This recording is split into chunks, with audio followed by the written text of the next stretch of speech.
শুরু হয়ে গেছে তৃতীয় বিশ্বযুদ্ধ। কোনো আন্তর্জাতিক গণমাধ্যমের শিরোনাম কিংবা বিশ্লেষকের মন্তব্য নয়। এমন কথা বলেছেন খোদ ইউক্রেনের সাবেক কমান্ডার ইন চিফ ভ্যালেরি জালুজনি। এক অনুষ্ঠানে দেয়া বক্তব্যে জালুজনি জানান, দুই সুপার পাওয়ার যুক্তরাষ্ট্র ও রাশিয়া যুদ্ধে সরাসরি জড়িয়ে পড়েছে, যা প্রমাণ করেছে তৃতীয় বিশ্বযুদ্ধ শুরু হয়ে গেছে। যুদ্ধের বিস্তৃতি পৌঁছে গেছে ইরান, উত্তর কোরিয়া ও চীনের মতো গ্লোবাল প্লেয়ারদের দেশেও।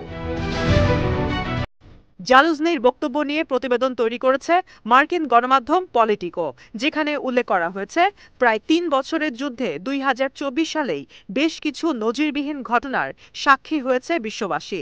উত্তর কোরিয়ান সেনাদের যুদ্ধক্ষেত্রে প্রবেশ, ইরানের তৈরি ড্রোনের মাধ্যমে ইউক্রেনে হামলা কিংবা চীনা অস্ত্রের ব্যবহারের তথ্যগুলো উঠে আসে এবছরেই, যা প্রমাণ করে যুদ্ধ কেবল ইউক্রেন ও রাশিয়ার মধ্যেই সীমাবদ্ধ নেই। জালুজনির অভিযোগ, এবছর শুধু রাশিয়াকেই নয়, উত্তর কোরিয়া, ইরান ও চীনকেও মোকাবেলা করতে হচ্ছে ইউক্রেনীয় সামরিক বাহিনীকে। চলতি বছর ফেব্রুয়ারিতে ইউক্রেনীয় সামরিক বাহিনীর প্রধানের পদ থেকে সরিয়ে দেওয়া হয় ভ্যালেরি জালুজনিকে। দেশটির গণমাধ্যমগুলোর বেশ কিছু প্রতিবেদন থেকে জানা গেছে, যুদ্ধ কৌশল নিয়ে মতবিরোধের জের ধরে কমান্ডার ইন চিফ পদ থেকে জালুজনিকে সরিয়ে দেন ভলোদিমির জেলেনস্কি। অনুষ্ঠানে এ বিষয়েও মুখ খোলেন জালুজনি। সে সময় প্রেসিডেন্টকে জানানো হয় ইউক্রেনের ভূখণ্ডে এই যুদ্ধ থামানো সম্ভব, তবে যুক্তরাষ্ট্র ও তাদের পশ্চিমা মিত্ররা এ প্রস্তাবে সায় দেয়নি বলে অভিযোগ করেন সাবেক কমান্ডার ইন চিফ।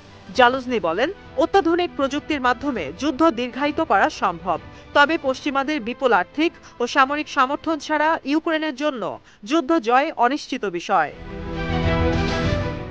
এদিকে ইউক্রেনে নতুন ইন্টারমিডিয়েট রেঞ্জ ব্যালিস্টিক মিসাইল হামলার পর পুতিন জানান, মার্কিন ও ব্রিটিশ মিসাইল ব্যবহারের জবাবে এমন পদক্ষেপ নিয়েছে মস্কো। জাতির উদ্দেশ্যে দেয়া টেলিভিশন ভাষণে রুশ প্রেসিডেন্ট বলেন, মস্কোর নতুন মিসাইলকে আটকানোর সামর্থ্য নেই পশ্চিমাদের আকাশ প্রতিরক্ষা ব্যবস্থার। নতুন মিসাইলটি শব্দের গতির চেয়েও 10 গুণ গতিতে ছুটতে পারে জানিয়ে এর নাম অরেশনিক উল্লেখ করা হয়। বর্তমানে ইউক্রেনে এই অত্যাধুনিক মিসাইল দিয়ে হামলা চালানো হলেও পরবর্তী টার্গেট যুক্তরাষ্ট্র ও যুক্তরাজ্য বলে হুঁশিয়ারি দেন ভ্লাদিমির পুতিন। জানান, রুশ অস্ত্র দিয়ে ইউক্রেনকে সহায়তা দানকারী পশ্চিমাদের সামরিক স্থাপনায় আক্রমণের অধিকার রয়েছে মস্কোর। চলতি সপ্তাহে কিয়েভকে আতাকামাস মিসাইল ব্যবহারের অনুমতি দেন মার্কিন প্রেসিডেন্ট জো বাইডেন। এরপর প্রথমবারের মতো জাতির উদ্দেশ্যে ভাষণ দিলেন রুশ প্রেসিডেন্ট।